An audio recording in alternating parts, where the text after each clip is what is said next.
Ikasyam na kabanata. Ang Diyos at ang mga Israelita. Ngayon, ako na mananampalataya ni Kristo ay may sasabihin sa inyo. Totoo ito at hindi ako nagsisinungaling. At pinapatunayan ng banal na Espiritu sa aking konsensya na totoo ang sasabihin ko. Labis akong nalulungkot at nababalisa para sa aking mga kalahi at kababayang Hudyo. Kung maaari lang sana, ako na lang ang sumpain ng Diyos at mahiwalay kay Kristo. Maligtas lang sila. Bilang mga Israelita, itinuring sila ng Diyos na kanyang mga anak. Ipinakita niya sa kanila ang kanyang kadakilaan. Gumawa ang Diyos ng mga kasunduan sa kanila. Ibinigay sa kanila ang kautusan. Tinuruan sila ng tunay na pagsamba. Maraming ipinangako ang Diyos sa kanila. Ang kanilang mga ninuno'y mga pinili ng Diyos. At nagmula sa kanilang lahi si Kristo nang siya'y maging tao. Ang Diyos na makapangyarihan sa lahat, na dapat purihin magpakailanman. Amen. Hindi ito nangangahulugan na hindi natupad ang mga pangako ng Diyos, dahil hindi sila sumampalataya. Sapagkat hindi naman lahat ng nagmula kay Israel ay maituturing na pinili ng Diyos. At hindi rin naman lahat ng nagmula kay Abraham ay maituturing na mga anak ni Abraham. Sapagkat sinabi ng Diyos kay Abraham, ang mga anak lang na nagmumula kay Isaac ang mga lahi na aking ipinangako. Ang ibig sabihin, hindi lahat ng anak ni Abraham ay itinuturing na anak ng Diyos, kundi ang mga anak lamang na ipinanganak ayon sa ipinangako. Sapagkat ganito ang ipinangako ng Diyos sa kanya, babalik ako rito sa ganito ring panahon sa susunod na taon, at magkakaroon ng anak na lalaki si Sarah.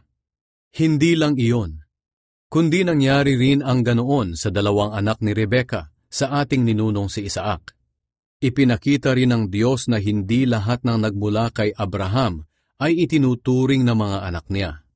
Bago pa man ipanganak ang kambal, sinabi na ng Diyos kay Rebecca, maglilingkod ang nakatatanda sa nakababatang kapatid. Sinabi ito ng Diyos noong wala pa silang nagagawang mabuti o masama, para patunayan na ang pagpili niya ay batay sa sarili niyang pasya at hindi sa mabubuting gawa ng tao. Gaya nga ng sinabi ng Diyos sa kasulatan, minamahal ko si Jacob, pero si Esau ay hindi. Baka naman sabihin ng iba na hindi makatarungan ng Diyos. Aba hindi, sapagkat sinabi niya kay Moises, mahahabag ako sa gusto kong kahabagan. Maaawa ako sa gusto kong kaawaan. Kung ganoon, ang pagpili ng Diyos ay hindi batay sa kagustuhan ng tao o sa paggawa niya ng mabuti, kundi sa awa ng Diyos. Sapagkat ayon sa kasulatan, sinabi ng Diyos sa Faraon, pinayagan kitang mabuhay dahil dito, para maipakita ko ang kapangyarihan ko sa pamamagitan mo, at makilala ang pangalan ko sa buong mundo. Kaya nga, kinaaawaan ng Diyos ang ibig niyang kaawaan, at pinatitigas niya ang ulo ng ibig niyang patigasin. Ang galit at awa ng Diyos. Maaaring may magsabi sa akin, kung ganoon, bakit pa niya pinapanagot ang mga tao sa kanilang mga kasalanan? At sino ang makakasalungat sa kanyang kalooban? Pero sino ka para magreklamo sa Diyos ng ganyan? Tayo'y mga nilikha lang ng Diyos, kaya hindi tayo makakapagreklamo kung bakit niya tayo ginawang ganito. Tulad sa isang gumagawa ng palayok, may karapatan siyang gawin ang putik ayon sa gusto niya. May karapatan siyang gumawa ng dalawang uri ng sisidlan mula sa iisang tumpok ng putik. Ang isa ay pang-espesyal at ang isa naman ay pangkaraniwan lang. Ganoon din naman ang Diyos. Nais niyang ipakita ang kanyang kapangyarihan at matinding galit sa mga makasalanan. Pero minabuti niyang tiisin muna ng buong tiyaga ang mga taong dapat sanang lipulin na. Ginawa niya ito para ipakita kung gaano siya kadakila sa mga taong kinaaawaan niya, na inihanda na niya noon pa para parangalan. Ito'y walang iba kundi tayo na mga tinawag niya, hindi lang mula sa mga Hudyo, kundi mula rin sa mga hindi Hudyo. Ito ang sinabi ng Diyos sa aklat ni Hoseas.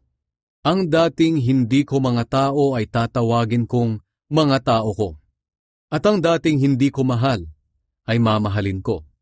At sa mga sinabihang, kayo'y hindi ko mga mamamayan, sila'y tatawaging mga anak ng Diyos na buhay. Tungkol naman sa mga Israelita, sinabi ni Propeta Isaias, kahit na maging kasindami pa ng buhangin sa tabing dagat ang lahi ni Israel, kakaunti lang sa kanila ang maliligtas. Dahil mabilis at matindi ang gagawing paghatol ng Panginoon sa mga tao sa mundo. Sinabi rin ni Isaias, kung ang Panginoong makapangyarihan ay walang itinira sa ating lahi, natulad na sana tayo sa Sodom at Gomora. Ang Israel at ang magandang balita. Ano ngayon ang masasabi natin tungkol dito? Ang mga hindi Hudyo na hindi nagsikap na maging matuwid ay itinuring ng Diyos na matuwid nang dahil sa kanilang pananampalataya.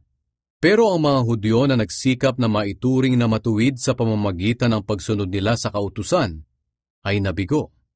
Bakit sila nabigo? Sapagkat nagtiwala sila sa kanilang mga gawa at hindi sila sumampalataya kay Hesukristo. Natisod sila sa batong nakakatisod. Gaya nga ng sinabi ng Diyos sa kasulatan, maglalagay ako sa Zion ng batong naging katitisuran sa mga tao at nakakapagpadapa sa kanila. Pero hindi mapapahiya ang mga sumasampalataya sa Kanya.